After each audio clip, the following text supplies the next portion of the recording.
Spags, it's been what, 2 weeks since we've gotten together to battle in the Best Ball Mania streets, but we are back with a vengeance today.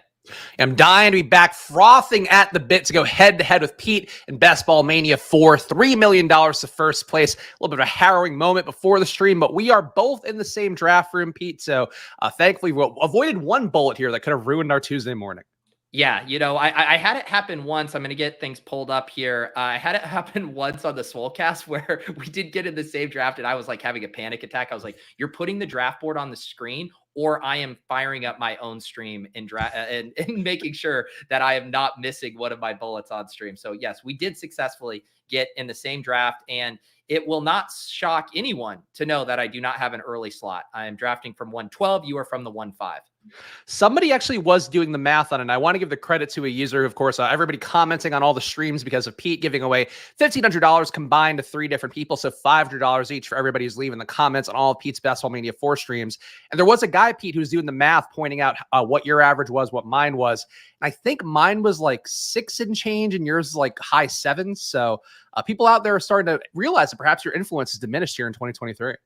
Yeah, and I actually, for my overall portfolio, I had done a portfolio review last week and had the actual data on my pick slots. And I was at 7% 101, so slightly below, but I did have an outsized portion of like 1-9s and 1-10s. So everyone's anecdotal feelings about my draft slots are accurate.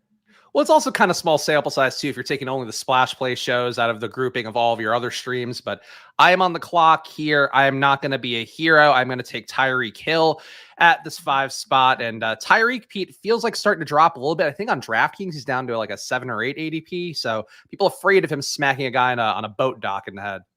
That's interesting so you're saying, because I haven't drafted at all on DraftKings, that there was like a noticeable drop in his ADP relative to underdog drop. I believe so. I would have to, I've honestly been doing the drafts on there the last few days just because I have to start doing DraftKings drafts. So I'm going to max it out, but he's definitely falling at least manually. And I'm pretty sure his ADP is at 6.7 or maybe a 7.6. I might be dyslexicing that a little bit.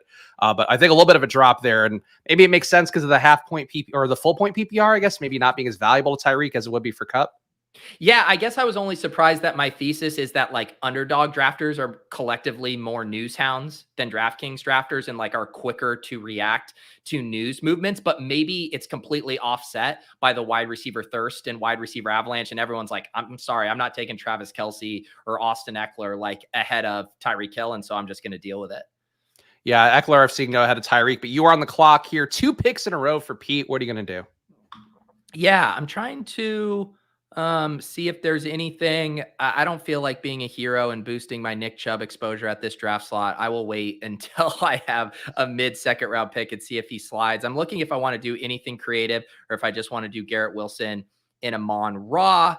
I kind of do like doing that. I guess I'm just even on the field with Waddle, which is kind of interesting to me looking at my exposures here. I am heavier on Adams. So we'll just do we'll play the ADP bro game and we'll double tap Garrett Wilson and Amon-Ra here. Yeah, Garrett Wilson, no issue with going him anywhere. Certainly Amon-Ra, nice players come up a little bit throughout the course of this. And CeeDee Lamb now safely going in the top 10 in this particular draft room, going to Go AZ card. So that'll be a good one. What happened for you yesterday, by the way, where I see people saying you had a masterpiece? I'm still catching up, digging in and everything. So I didn't get to watch Best Ball Breakfast. I never know. Like, it's so funny too. Whether people are being sarcastic or not. Like legitimately, some people are like, oh, that is such a good team you drafted. And some people are like, that's the worst team you drafted. So I actually never know if people are being sarcastic or not. They were pretty classically tough piss boy rooms. But my second draft yesterday, Spags, I ended up going down this path of, I'm going to do a bunch of things I have not done in a draft. So I got my first Mahomes Kelce, had not done that. Got my first, sorry, I was just changing something here. Let me get the draft board back up. I got my first Calvin Ridley share. I got like a Jama Williams share that I hadn't been doing. So I got very funky in a draft outside of my comfort zone. So that's kind of been my theme of late, although not in this draft. Garrett Wilson and Amon-Ra feels very familiar.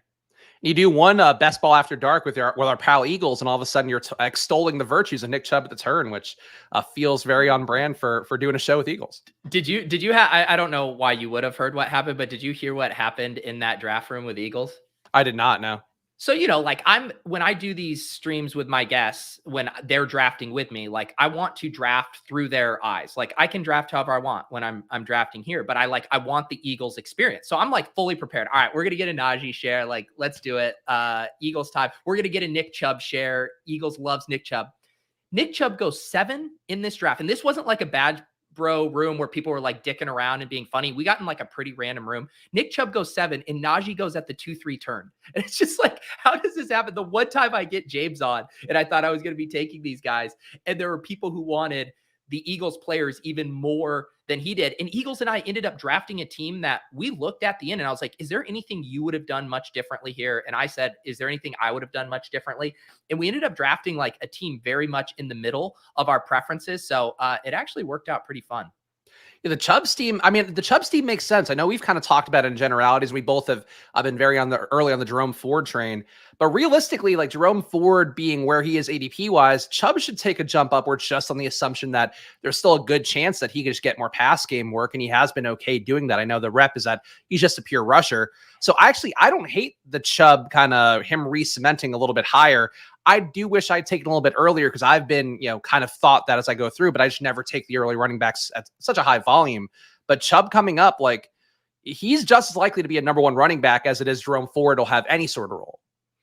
Yeah. The problem with me for Chubb, right, is just there's still zero indication that he is going to catch passes. And I do think like, if you think about like the systemic offense risk that people are baking in for the Browns, right? Like Deshaun Watson. I mean, we've seen Deshaun Watson like perform as like the top fantasy quarterback, and he's going in the like 9th and 10th round because he was so awful last year. So people are like baking in like, what if Deshaun Watson just isn't good? That's basically what his ADP reflects. With Nick Chubb, they're going the opposite direction. They're saying we want to draft this guy even higher than we have before, when he's never shown an ability to catch passes and have kind of the full legendary profile. Obviously, he can still rip off a 30 burger because of those explosive runs, but it's just interesting to me that you're getting a discount on basically every other piece of the Browns offense except Nick Chubb right now. And so that's just a weird thing for me. I don't want to be as underweight as I am right now, but I'm in this tough spot, right? Where James and a lot of people think he's only going to get more expensive.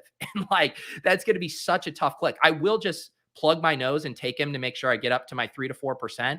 But man, if he sneaks into the first round, I'm going to have very little Chubb. Yeah, I talk a lot about the EPA per rush, EPA per target stuff, the estimated points added numbers that I get from Sports Info Solutions. And Chubb is one of those guys where if you have that many rushes at that, that level of volume as a guy like Chubb, you'd expect him to be, close to like a 0, maybe a 0.1 if he's doing well, 0.2 if he's really doing well. Like Saquon, for a comparison point, is like zeros across the board, 0 DVOA, maybe negative DVOA and some of that stuff. EPA numbers pretty close to 0.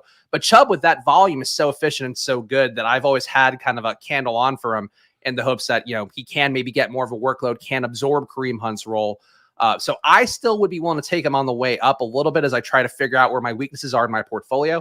But a weakness I got here, Pete, is Mark Andrews goes to pick before me. So I reach for Lamar, and I hate that. Man, I have so much fun stuff here that I want to do. I do not believe I've been able to do the Keenan, Jerry, Judy double tap at the 3-4 turn in one of my rooms in a long time, because in my draft rooms, Keenan is now just regularly going in the mid third. So let's, I'm actually going to do a best ball tip video too. And I passed on Breece Hall yesterday for Josh Jacobs. And one thing I've been thinking about with him is I do really feel like the Jets are the leader in the clubhouse to get Dalvin Cook at this point. They make the most sense. The team has already vaguely shown some interest based on comments. They said they were going to leave no stone unturned in looking at the situation there. And my thesis right now is I don't think Breece Hall can get that much more expensive, but I do think he can get much cheaper. And you see here, I'm already double the field on Breece Hall. And if Dalvin Cook signs, I think Breece Hall at minimum drops around, and he probably lands in the 5th round next to J.K. Dobbins and Kenneth Walker, at which point I will continue to select him heavily. So this is kind of me being like, play the ADP game. He can really only get cheaper from where he is now. Yeah, he could move up a few spots if Dalvin Cook doesn't come and his injury timeline continues to be positive. But I am just tapping the brakes lightly on Breece Hall right now. Yeah, I mean, he's not been one of my go-to guys since we debated it with Pat Crane many moons ago, talking about the concept of him potentially being overdrafted. Different reasons why he might be overdrafted if Cook is going there. And got to give the credit, I guess, to Nick Arcolano at this point, Pete. He was the first person to say that Dalvin Cook would go to the Jets, though. Not quite in the timeline, not quite for the money it did seem like Nick projected. Yeah, and I mean the report too is that the Dolphins, had put out an offer, and basically what it seemed like is the Dolphins had just kind of a lowball offer, right? And it never made sense for the Dolphins to overspend. It does make sense, like if they want to offer him a really cheap veteran contract, and he's like, "Yeah, I'll go back home and play in Miami," that they'd be like, "Sure, we'll take the extra body." But Dalvin Cook, like DeAndre Hopkins, these guys want to get paid top dollar, and if there's one team that is willing to cave right now as they push all their chips in. Say they start to just get a little spooked about Breece Hall. He's being a little hesitant cutting in training camp here. All of a sudden, it's like, all right, we got our Aaron Rodgers. We got the defense. We got everything in position. Let's go and just pony up and get Dalvin Cook and make sure that we have all the pieces here for a big year. It does just seem like that is going to happen. So I could be wrong still, but I really think if the Jets don't do it, that the Dalvin Cook stuff, he might wait until the season starts or until preseason when there's an injury, because I don't know who else is ponying up for his services at the price he wants right now. Yeah, I've seen some of the stuff that we've talked about with Dalvin Cook, people on social media talking about how he needs to just kind of adjust his price tag to fit what the market is. And obviously, Miami gave him an offer where they thought they can slot him in and make it make sense. And it wasn't quite where he wanted it to be. I would think that's going to be the case for a lot of offers he's going to get, probably including that Jets one. Maybe it comes at a little bit higher money. But I still think with Dalvin Cook, the thing that just screams the most to me is how much control Aaron Rodgers has had so far on the Jets and what he's been able to do and the reports around that. And there's nobody who's going to know Dalvin Cook better than the guy who played against him 2 times a year and was like, oh, man, Dalvin crushed us that one game. Like, that's probably enough to get you signed in the Jets based on the other guys they've signed so far. So I think Dalvin makes the most sense. With the Broncos still kind of looming, I guess. But Javonte's stuff is good enough sounding that I don't think they need Dalvin at this point. Yeah, I do think the Broncos could be in the market. I don't know if Dalvin is the fit, but like a Kareem Hunt or Leonard Fournette, I could definitely see them doing that. We got to point out we got some like funky things going on in this room. We do have the unstacked Jalen Hurts drafter then taking Joe Burrow with the 2 elite QBs. We got a drafter starting Eckler, Chubb, and Breece Hall, which is fun. Spags, you just took Travis Etienne as an anchor in the 4th, and then Chris Godwin in the 5th. I also meant to ask you, did you do any drafting on your vacation? Were you physically able to draft in your location? No, unfortunately, our pal John Warner over at Badge Bros was kind of running the bit into the ground from Hawaii. Puerto Rico also unable to draft on Underdog, unfortunately, and on DraftKings, so I couldn't place any bets on the sports books, couldn't do any of the best ball drafts. Was hoping maybe I can knock out at least some DraftKings drafts, but no, not available there. Underdog, not in Puerto Rico either. So I actually haven't done a single weekly winners draft. I tried to get into a few yesterday, and the wait time was a little bit long. So, Really? I haven't gotten as much drafting as I would have liked. I had to just watch everybody else's screenshots. That's so unfortunate Yeah. for you there. Let's see. What am I going to do here? I do not have much Aaron Jones. This seems like a time to get a share here as an anchor. I was hoping Hawkinson or Kittle fell. I think I really let's see. Yeah, I'm going to take Aaron Jones here. I think I want to get Kyle Pitts. I want to boost up my Pitts exposure. I know I've said I wanted to wait till I'm on the other side of the board to get more of him, taking him ahead of ADP here. But I'm going to start to get a little bit more aggressive on Kyle Pitts, Spags. Is there a reason why? Because you were pretty bullish on him to start this BBM campaign of yours, and then now you cooled. And why are you getting back on the train? I wasn't cool on him from the start. I just wasn't like naturally ending up with him. I think it was a product too of the wide receiver avalanche meta. And like Kyle Pitts was going in that range where it's like, okay, if you don't take Jahan Dotson or, George Pickens right now, none of these guys are coming back to you. And so it wasn't a detour I was often making. But one of the things that I've been, that's nice about zero RB builds is it then does give you these detour options to either get the quarterback, the tight end, or the running back. There were no quarterbacks that I was eyeing in this range, with Judy, Keenan, Herbert was already off the board. Amon-Ra and Garrett Wilson all give me access to later quarterbacks. So if I'm thinking through, hey, I'm going to take 2 detours early in a zero RB build, one is going to be for a running back, one's going to be for a tight end. Kyle Pitts and even Waller is not coming back to pick 84. So structurally here, I wanted to make sure I was kind of maximizing my detours. And to me, it is kind of arbitrary in this range. I do think Kyle Pitts should be going alongside these other guys. And I just want to get my exposure up on him. I want more zero RB builds. I want more elite tight end builds with Pitts and Kittle and Hawkinson. So it was another kind of byproduct of doing my portfolio review of some tweaks and changes that I want to make. Yeah, I'm going to point out drafting a team that is not like one I would normally draft. I usually don't take ATN. Not a big believer in the Bucks. We've talked about, just think their Super Bowl odds are so low that I think that there's a good chance these guys aren't going in week 17. But Godwin fell, Pete, into my lap enough, and I had the New Orleans set up with Olave. So I think I am stacking Bucks today, which will be the first time I get a share of a full Buck stack. Hopefully, well, I have been in your spot many times because I've taken a lot of Godwin at Evans. And then the real question you have to ask yourself is, do you have the stomach for a Bucks QB, or are you going to stack them without the quarterback? I think I would take Baker at this point, just because if we're going to say Godwin and Evans are still going to week 17, I do think that means that like Baker was competent enough to keep this team afloat. Maybe the defense is good enough to keep them in games. And also the South is weak enough that they could still be in contention even if the team isn't that good. So I think if you're making a bet on Godwin and Evans, you probably want to take one of the QBs just because the bet is inherently saying like, hey, the Bucks are going to stay above water. And I don't believe that personally. Yeah, that it is one that I'm very excited to get some like concrete news from camp, because the whole point, it's like, I know no one's excited about Baker Mayfield or Kyle Trask. It's not even that I really don't even care who wins. I just want to know who's the starting quarterback, right? Like, I just don't want to draft one of those guys and have a 0 on my roster all year. But if we find out like, hey, this is our quarterback, I mean, I would definitely be willing to mix those guys in, because like one of the whole things that I've been thinking about with some of these late round quarterbacks, Sam Howell, Brock Purdy, Desmond Ridder, Kenny Pickett, the thing we like about them isn't necessarily that they're some incredible quarterback prospect. It's that they're surrounded by really good weapons.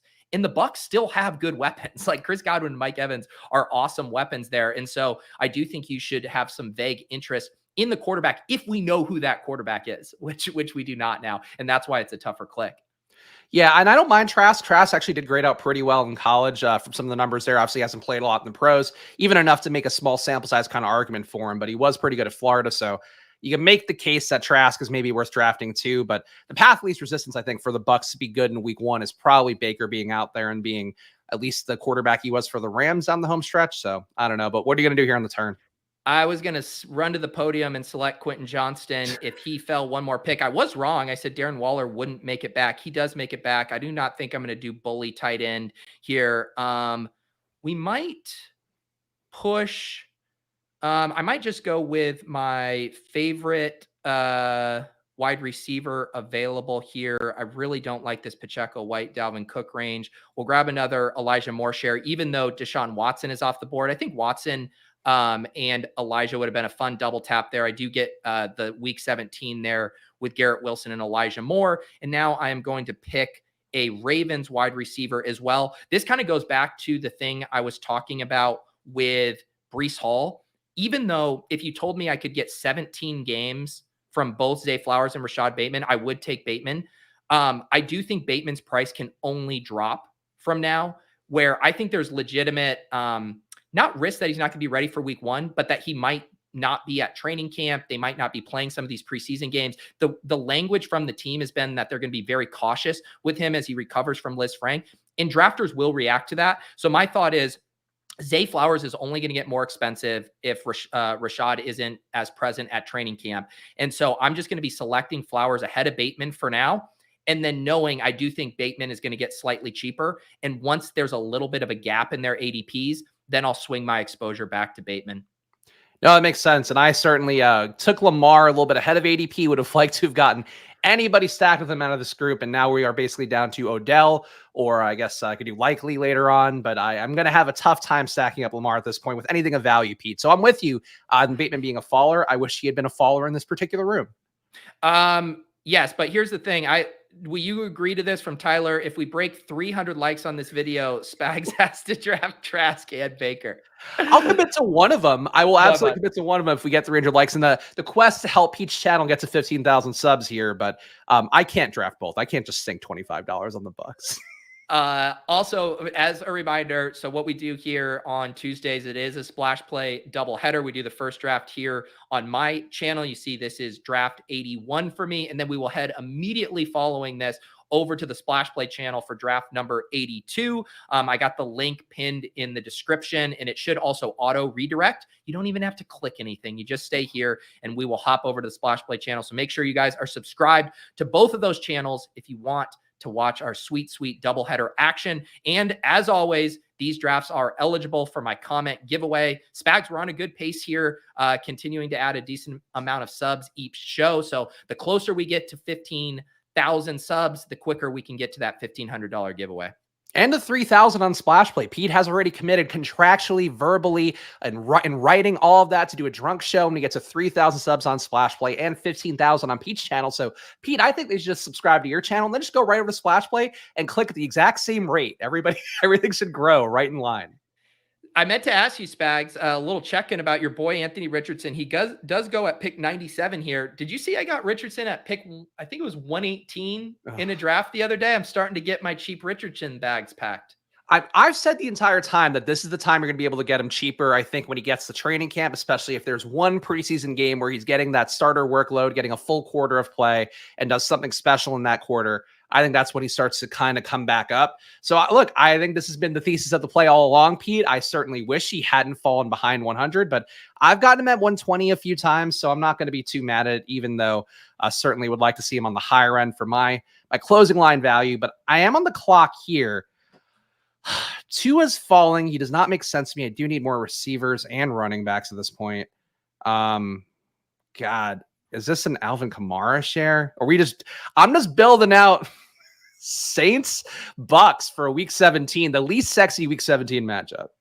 I have been mixing in Kamara in my rooms because he will slide at least around past ADP. You took him right about ADP here, but I'm surprised, I guess, because you have two other Saints running backs. I guess I wouldn't force the correlation at that juncture, just knowing like 116 could be a Jamal Williams or a Kamara slide pick, and 125 could easily be a Kendre Miller pick. Did you think through, like, if you like the other, because all of these spots are almost directly correlated with their ADPs. You basically could have picked a Saints running back in the price over the next three. I am so in on Kendre already that I don't like. I think in this build where I'm saying I'm doing something different with Tampa Bay, going heavier on them. I already have a share of Olave for New Orleans. I think I'm okay taking Kamara at ADP just because I agree. Like, it would be nice to get the faller, but if I'm at 33% Kendre or 25 to 33, like, I don't need him again in the spot. But let's see what you do here. Maybe you can reach for Kendre. I'm not reaching for Kendre. I am going to take Antonio Gibson. I'm debating if I want to handcuff Aaron Jones and AJ Dillon.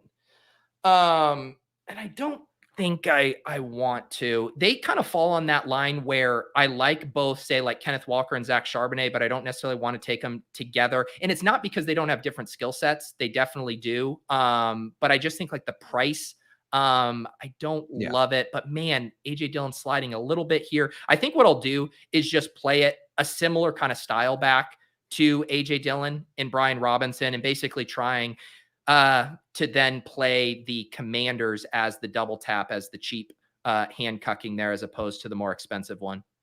Interesting. Okay. I have not taken a share of Gibson and Robinson together. I know that was a popular social media trope a little bit ago, but never one that occurred to me just because of the fear of a Kareem Hunt coming in. Chris Rodriguez will be mattering a little bit more with some of the camp reports I've come out so far about him. But, I get it, I guess. That the price tag is too steep to handcuff, I think, with Jones and Dillon. Like, that's a lot of draft capital going to those two guys. Yeah, and that's why I was like thinking through, because the two kind of filters I use when I think about the backfields is, one, do they play like different positions, right? One's the pass catching back, one's the early down, where their production isn't going to be mutually exclusive. Where I do think like Kenneth Walker and Zach Charbonnet, yes, Charbonnet could have some standalone role, but when you look at how the Seahawks actually use their running backs, I do really think it's going to be one or the other as far as like smashing their ADP. Whereas I think with the Commanders, you get the best of both. Oh, and so then the second filter is just the price, right? Like the Dolphins, it's like, I don't even care that Mostert and A-Chain's skill set might be slightly redundant because the price is so cheap. But with the Commanders, I think you accomplish both filters. One, they're going to be used differently. And two, you're spending, non-top 100 picks on both of them.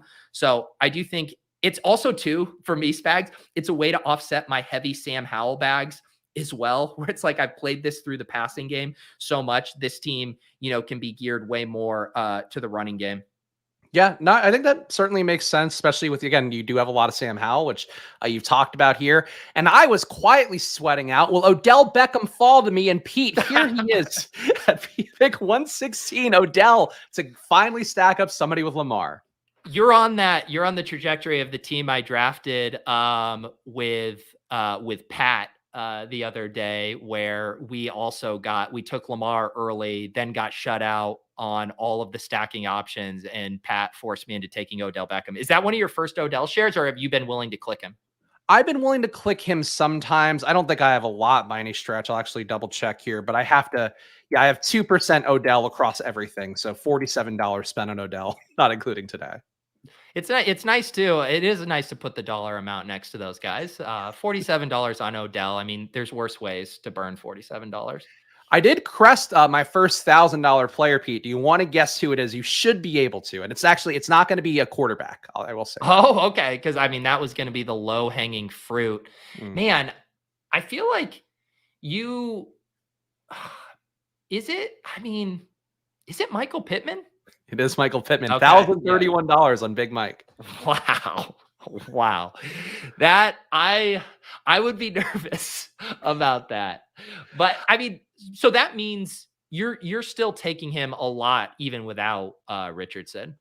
Usually in the hopes of getting Richardson, but I have been trying to deviate on that a little bit. Let me make a pick here. I'm on a 1-3-5-1. Does feel, you know what? I got a little bit of Philly. I am going to go for Rondale here just because I am feeling thin at receiver, and Rondale obviously correlating in week 17. If the Cardinals are still hanging in, they'll be going against the Eagles. So let's see if Rondale can do that. But I think Pittman's still a good bet. Like, I think he's starting to fall. Coffee pour.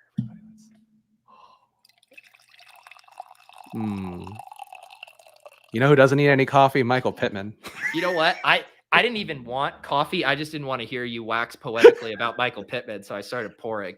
Oh, well, Pete, so I'm going to post a fantasy football take every day on my Twitter. That's my goal at Chris Spags now, because I'm not a thread. I don't want to do threads, but one single take that it's like where my money is. I still will defend the Michael Pittman. He's had a ceiling. We know he hit it like early last year, has had it with terrible quarterback play in the Colts before. But also, I do think that relative to the skill set, he should be running Devonta Smith routes this year in the Colts. That is the hill I'm going to die on this year. I think people want Alec Pierce. He's a lot cheaper. I get that. Jelani Woods, people want going in the 18th round. Pittman has been that player in the past, has been good at USC, was used a little bit differently than he was on the Colts. So I think Pittman's still a viable play, and this is not Cope because he is my first $1,000 player. Do you know what is going to be the funniest timeline, Spags? Michael Pittman smashes as your highest exposure player, and it's because Gardner Minshew starts 17 games. That is by far the funniest timeline for you in your portfolio. The Colts would have to be so good to not go to AR after their bye. Like, their bye is week 11, so that's really the time where the rookie has to get in, I would think. But we could talk more Colts in a moment. People don't hear me talk Colts enough. What are your picks? I'm debating through a couple of things here. I'm debating double tapping quarterback. I have Amon-Ra and Judy. I have a decent amount. I am going to take Goff here. So we're going to take Goff. And then I could scoop the value on Jamal Williams dropping here. I think you could argue I'm definitely a little light. And I do have some quarterback options later. I kind of like this pairing here, although they both have the same bye week, and that kind of could get me into a little bit of trouble. I'm gonna kick the quarterback can down the road. I think I have some other options. Let's do Jamal Williams here. Been kind of balancing out my heavy Kendre bags there. So Jared Goff and Jamal Williams. Interesting. So yeah, I feel like we're both, let me look at your team a little more. I feel like we're both drafting a little bit against type today.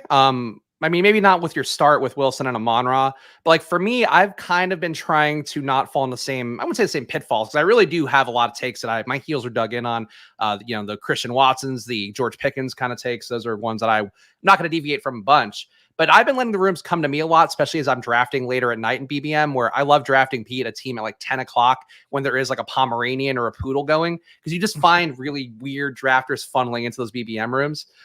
So that's what I've been doing, is just being a little more willing to take what the room gives me. And the room today, Pete, has given me some dog shit, is what I will say. Yeah, I mean, this room, it's definitely not like one of the crazy badge bro avalanche rooms that I'm used to, but sometimes you do find yourself in just weird spots where it's tough to execute your build. I was going to take Aaron Rodgers if he fell. This drafter stacked him up with Alan Lazard, so I understood why they didn't do that. Although doing the Justin Herzig no, Deshaun Watson, Aaron Rodgers, same week 17 game. So that would have been a fun one. I would have liked to have done Goff and Rodgers and get both of my first 2-round picks stacked up. But because I had so many other options for late stacks on this team, I just didn't really feel the need to do it. And I have to take Tyler Algier here because I don't think Bigsby and Travis Etienne can get there relative to the ADP. Is kind of a heightened version of what we talked about with AJ Dillon and Aaron Jones as well. So this team is a weird one for me, Pete, but I think I'm working it okay. But God, these are not a configuration of players I normally take, I have to say right away. Who did you just take? Oh, Algier. No, now you're back on your bullshit. Yeah. Not a great running back spot. Yeah, the running backs are, what do we have available are the running backs going a little bit earlier in this room? Maybe slightly. Yeah, it felt bled out. Like Bigsby would have been fine there if I didn't have Etienne, but yeah. I am kind of glad that I did a running back pick there, just seeing how much these running backs are flying off the board. I mean, I certainly have guys here that I like, but in a 0 RB room, to only have 3 coming back there, I think I would have been really digging at the bottom of the barrel. Yeah, I think that makes sense. And see what's coming back here. It might be a Roshan spot for me coming up. Yeah.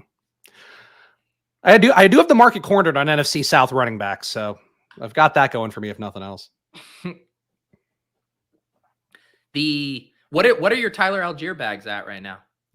Not that high. Let's see. I have nope. You know what? Higher than expected. 17% Algier. 469 is what I spent on him going into this draft.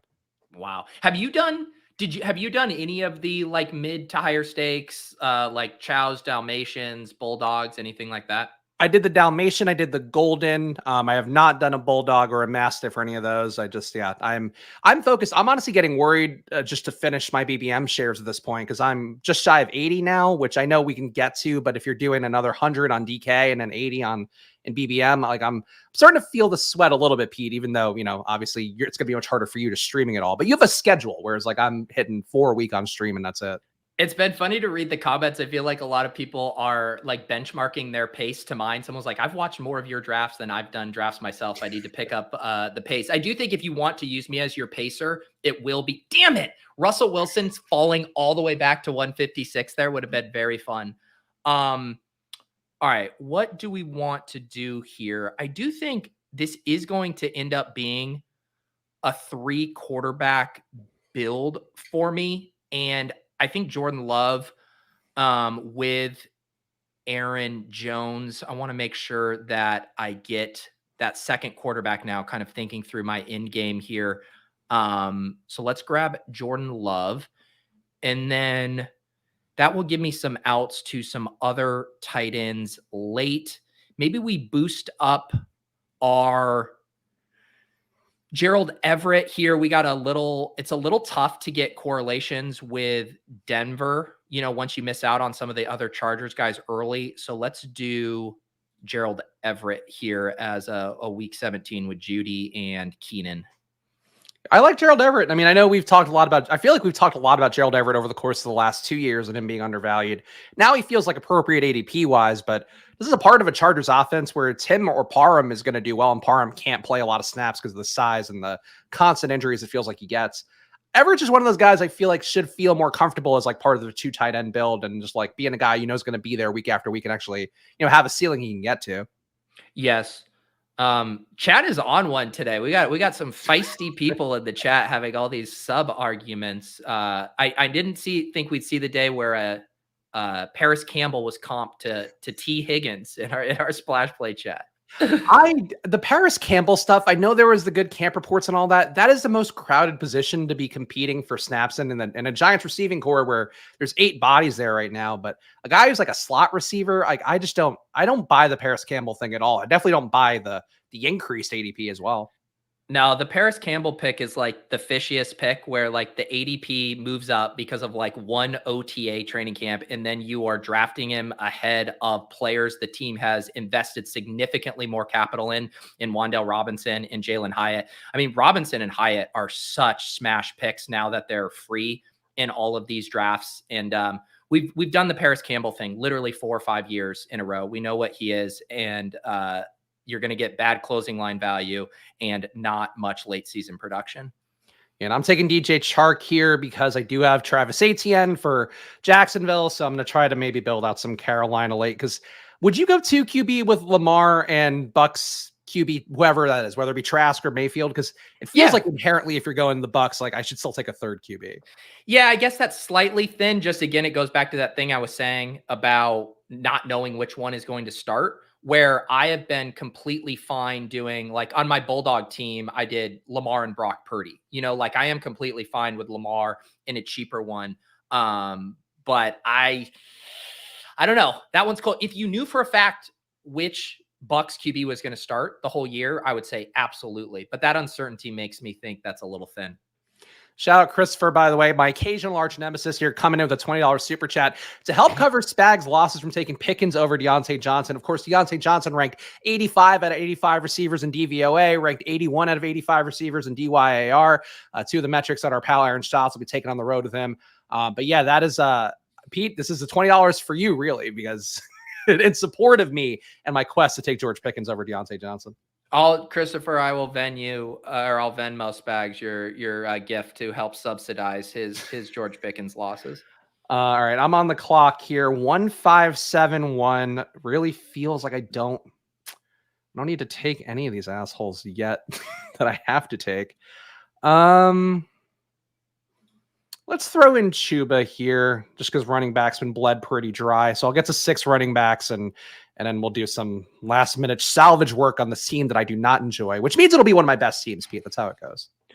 I also just noticed this to FF Doom pointing out Puka went in round 14. Where is this team? Was there another athletic puff piece about this guy? This dude is getting so much buzz, man. Puka in the 14th.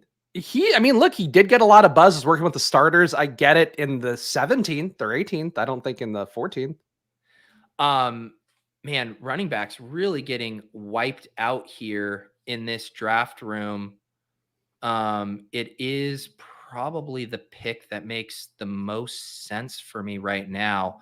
Am I just going to keep adding on to my Dolphins bags? I mean, it makes sense. I have Zay Flowers. I do really think Jeff Wilson is still a smash. Kind of going back to that thing where I do feel like one of Mostert or A-Chain is probably going to win those touches, and I feel pretty confident about Jeff Wilson's role there. So I'm just going to keep selecting this dude.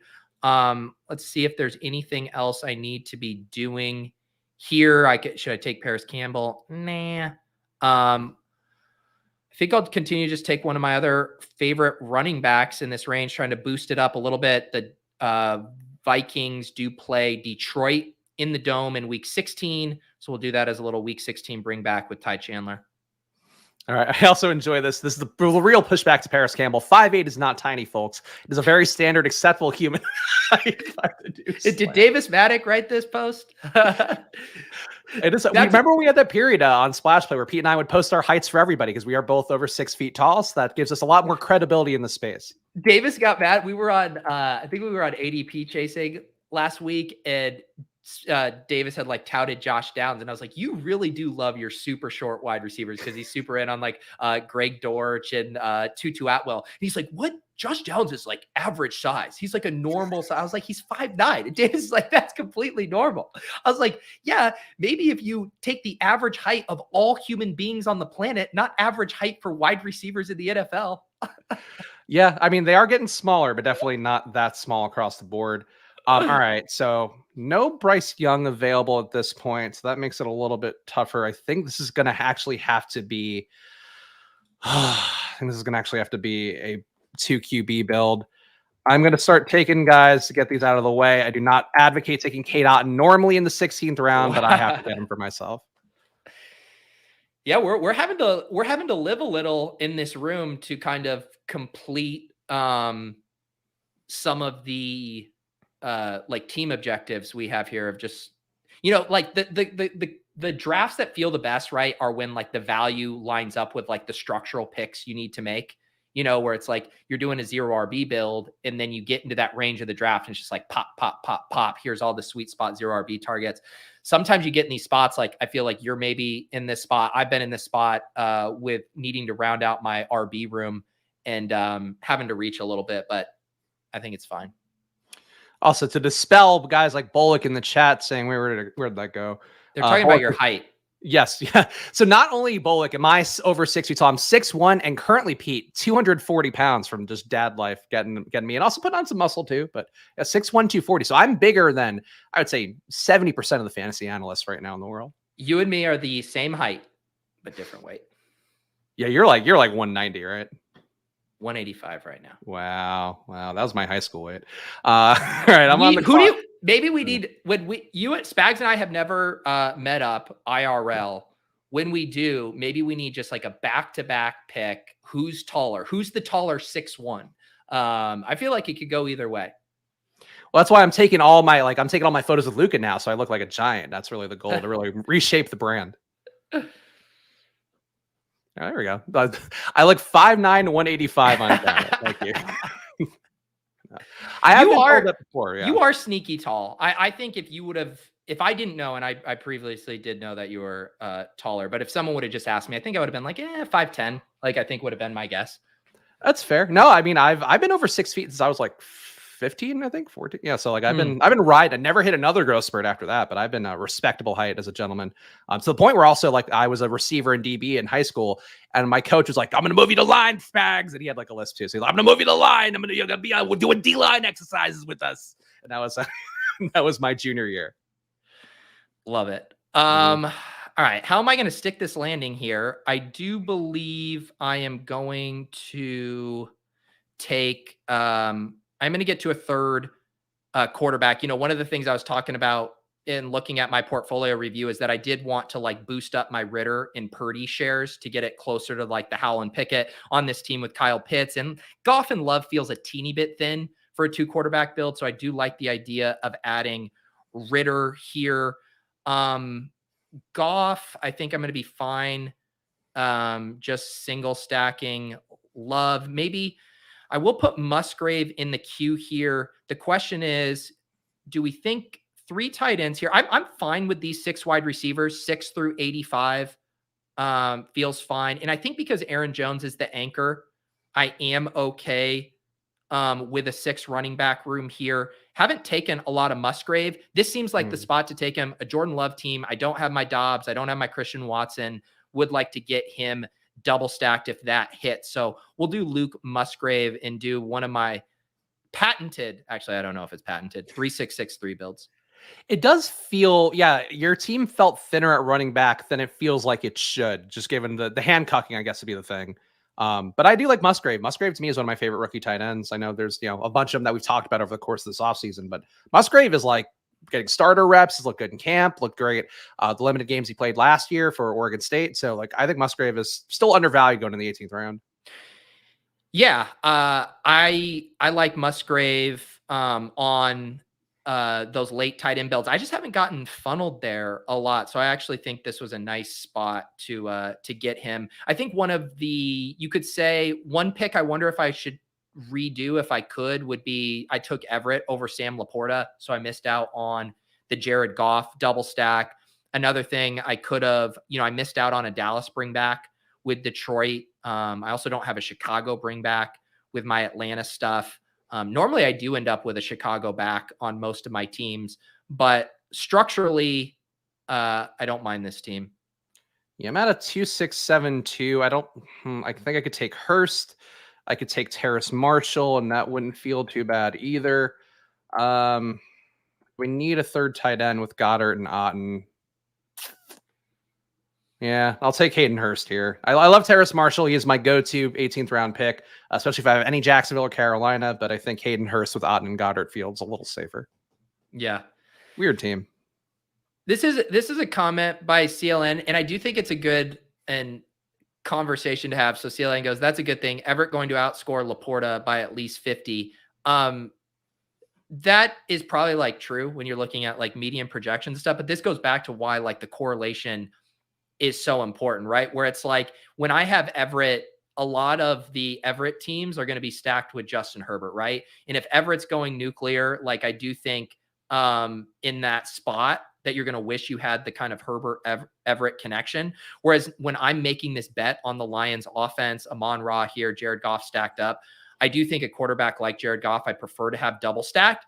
And if Jared Goff really outperforms his ADP, I mean, who else is emerging in that offense? Obviously, Jameson Williams after 6 games, but that could still be a slow ramp up. Like it's a legitimate thing that Sam Laporta could be just second on that team in targets for the first 6 weeks. Like I don't even think that's crazy. Maybe you say one of the running backs, maybe Gibbs and Montgomery are there getting a bunch of targets, but I don't know. It goes back to the correlation thing.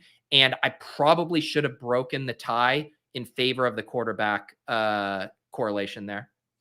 And then one question here, because I do like taking the esoteric ones. Who the fuck is Charlie Jones? Charlie Jones is the new Trenton Irwin on Cincinnati, Pete. That's the best way to sum him up.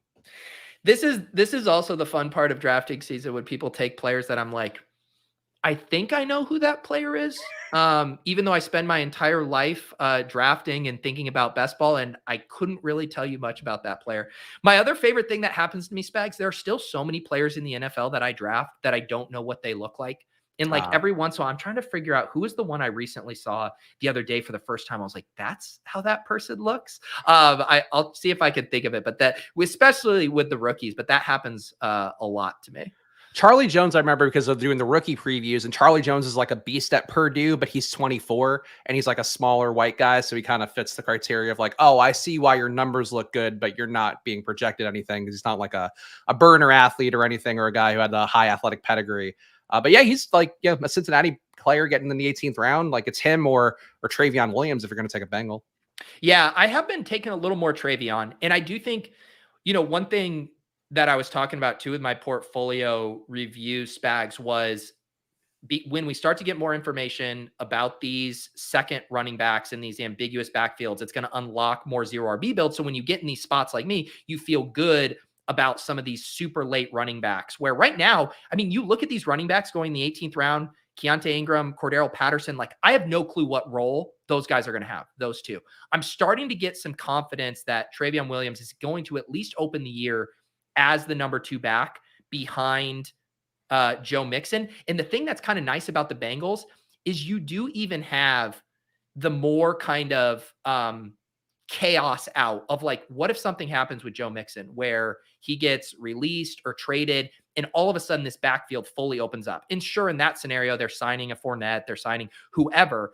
But I do think there's a little added out there when you take Travion Williams or Chase Brown, as this drafter did both, just because of the uncertainty in that backfield relative to, say, the Cowboys backfield, where I'm super interested in the RB2 there, but like Tony Pollard's the guy. That's not going to change, where there's like legit uncertainty with Mixon. So this is a long way of saying guys like Ty Chandler, guys like Travion Williams, who I wasn't clicking in June, I'm starting to feel a little bit more confident that I'm not burning a dead roster spot on them. I have been taking so much Chase Brown that I got early on the Travion Williams train just to try to balance it out. But I think Chase Brown's still the one you want. Like he carried a big load at Illinois. He was a guy that actually, got too much volume, you would say, but still is okay relative to the volume, relative to the pass game work. But Travion Williams, they've given a lot of positive talk about, and he was apparently, a functional part of their offense last year as well. So there's a case to be made for both of them, and I wouldn't want to be too heavy, and I am too heavy on Chase Brown personally. Yeah, It's tough because like when I had done the kind of like research on it because I wrote about it for the Fantasy Life newsletter, and I was like reading all the beat reports and the athletic stuff, and it basically was like Travion Williams is running as the two, the clear second back behind Mixon, and yet Chase Brown continues to make these really impressive athletic plays in OTAs, catching passes on wheel routes. And so it's the age-old question, like, do you defer to the veteran who knows the system, who the team is comfortable with, or do you go with the rookie potential? The thing that's interesting about the Bengals, right, is they've shown a clear preference over the years to default to the in-house veteran. I mean, we did the same thing last year with Chris Evans and Samaje Perine, and Travion Williams feels like the Perine this year. So it's a tough spot, and I'm hoping we get more clarity on it. I think both of them, like Ty Chandler and Dwayne McBride, have a place on teams right now. But it's just, I think you got to be kind of smart with how you balance it overall.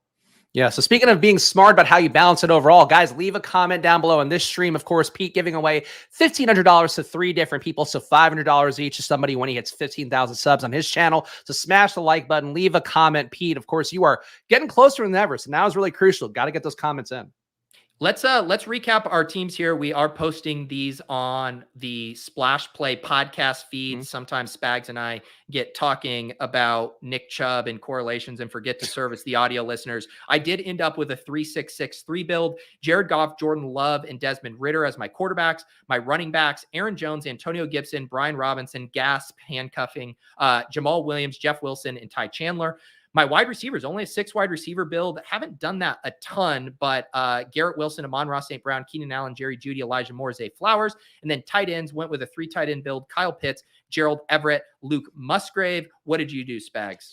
At QB, I took Lamar early and got boxed out of everything. So Lamar and Baker Mayfield at QB. Running back, Travis Etienne, one of my rare shares. Rashad White as a discount. Alvin Kamara, Tyler Algier, Roshan Johnson, and Chuba Hubbard. So a little bit of a 0 RB build with an anchor RB.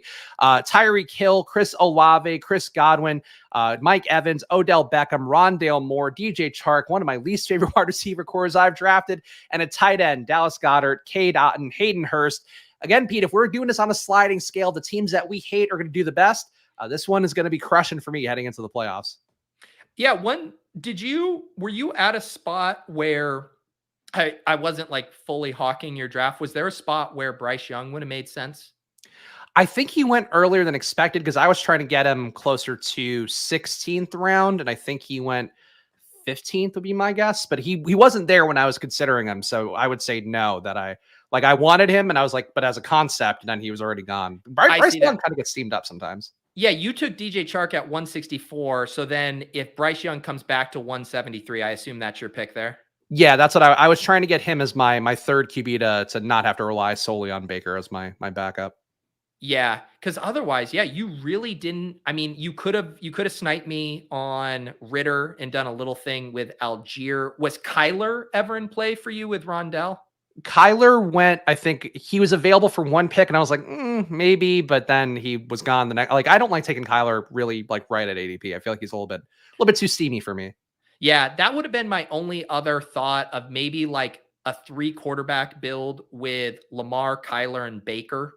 You know, you kind of give yourself a couple cracks at that QB2, just knowing both are fairly shaky. I guess that might have been the only thing, but I did like how you just built out the Carolina stack around ETN, even without the quarterback. I think that came out well. Yeah, I appreciate that. And, you know, again, I feel like this team is certainly a viable team. They're all viable this time of year, of course. So we're going to go build another one, Pete. So get the plugs out for whatever you have coming up here on your channel.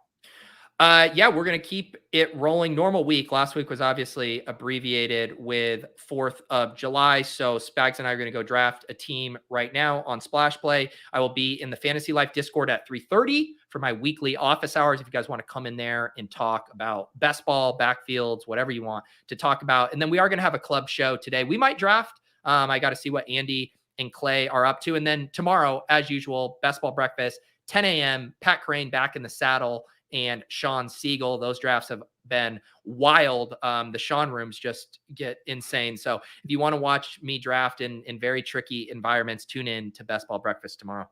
Yeah, so follow Pete at Peter Overzet. Follow me at Chris Spags. I'm going to be posting a fantasy football take that I'm spending a lot of money on later today. And spoiler alert, it is going to be Jalen Warren centric. So check my feed for that coming up in a little bit. But we're going to go head over to Splash Play now. So join us, every single one of you. Let's see you over there. Bye.